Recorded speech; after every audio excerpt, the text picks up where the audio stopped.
आज की कहानी का शीर्षक है ईश्वर की माया। एक समय की बात है, एक घना जंगल था और उस जंगल में एक छोटा सा गांव था जहां लोग बहुत शांतिपूर्वक रहते थे। एक दिन अचानक मौसम खराब होने लगा और तेज बारिश होने लगी। यह इतनी तेज बारिश हुई कि गांव में जिन लोगों ने अपने चूल्हों में आग दबाकर रखी थी, वहां हर जगह पानी भर गया और सारी आग खत्म हो गई। किसी के चूल्हे में आग न बची।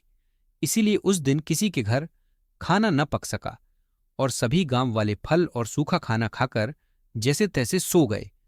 अगली सुबह हुई तो सभी ने मिलकर गांव के साधु के पास जाने का निर्णय लिया।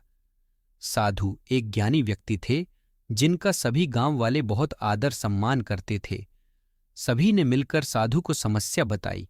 गुरुजी, कल जो इतनी तेज बारिश हुई उसमें हम सबकी चूल्हे में रखी आग खत्म हो गई है। किसी के पास कोई आग नहीं बची है। ये ऊपर वाले ने हमारे साथ अच्छा नहीं किया। अब हमें आज आग लेने दूर किसी और गांव जाना पड़ेगा। इस पर साधु ने गांव वालों को समझाया कि जो भगवान करता है वह अच्छे के लिए करता है। आप सभी निश्चिंत रहें, सब ठीक होगा। यह सुनकर गांव वाले थोड़े शांत हुए और सम्मानपूर्वक अपने अपने घर वापस लौट गए। उसी रात फिर से एक तेज तूफान आया और वह इतना तेज था कि गांव के सारे मुर्गे और मुर्गियां उड़ गए।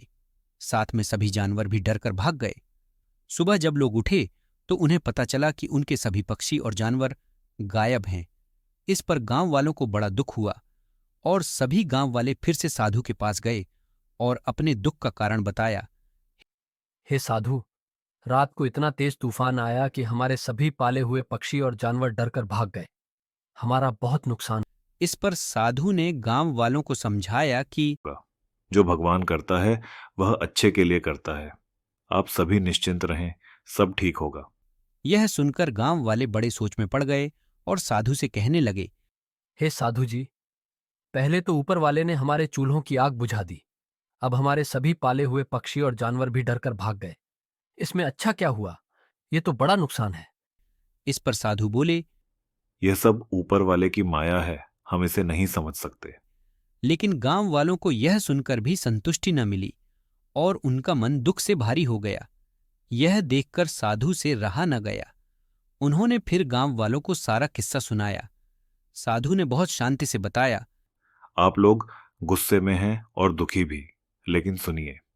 यहाँ से अगली पहाड़ी पर हमारे राज्य के दुश्मनों की फौज जमा थी और वे लोग किसी गांव की तलाश में थे ताकि उस गांव को लूट सके और कब्जा कर सके। कल शाम को उन्होंने अपने कुछ सैनिकों को आसपास के गांव की तलाश में भेजा। सैनिक एक ऊंची पहाड़ी पर बैठ गए और शाम होने का इंतजार करने लगे। जैसे ही शाम होती, लोग अपने घरों में चूल्हे जलाते और खाना बनाते। इससे ऊपर धुआं उठता और उन्हें पता लग जाता कि गांव किस दिशा में है और वे हमला कर देते। लेकिन जैसे ही इतनी तेज बारिश हुई और सभी के चूल्हों की आग बुझ गई, तो गांव में किसी ने खाना नहीं बनाया और इससे गांव में कहीं भी धुआं नहीं निकला। खाली आसमान को देखकर सैनिकों को लगा कि यहाँ सिर्फ जंगल है, कोई गांव नहीं है। फिर भी उन्होंने अपनी तसल्ली के लिए अगली सुबह का इंतजार किया कि जैसे ही सुबह होगी तो मुर्गे बांग देंगे और उनकी आवाज सुनाई देगी। साथ ही उन्होंने कुछ बाज को भी आसमान में छोड़ दिया ताकि जब वे गांव के ऊपर से गुजरें तो कुत्ते उन्हें देखकर भौंकें और कुत्तों की आवाज से भी गांव का पता चल जाएगा। लेकिन जैसे ही तूफान में आपके सभी पक्षी और जानवर डरकर भाग गए, तो सुबह न ही किसी मुर्गे ने बांग दी और न ही कोई कुत्ता बाज को देखकर भौंका। जब यह तसल्ली सैनिकों को मिल गई तो वे अगली पहाड़ी की ओर चले गए और हमारा गांव बर्बाद होने से बच गया। यह सब सुनकर गांव वाले अचंभित रह गए और भगवान का बार बार धन्यवाद करने लगे। हे भगवान, हमें माफ करना। हम आपकी माया को समझ नहीं पाए। आपने हमारी जान बचा ली। आपकी माया आप ही जानो। हम इंसानों के समझ से परे है। इस पर गांव वाले समझ गए कि कभी कभी जो कुछ हमें समझ में नहीं आता वह भी हमारे भले के लिए होता है। उन्होंने अपने दिल से ईश्वर की महिमा को स्वीकार किया और साधु का धन्यवाद किया। अगली बार फिर मिलेंगे एक नई कहानी के साथ। इस चैनल को सब्सक्राइब करना न भूलें। धन्यवाद।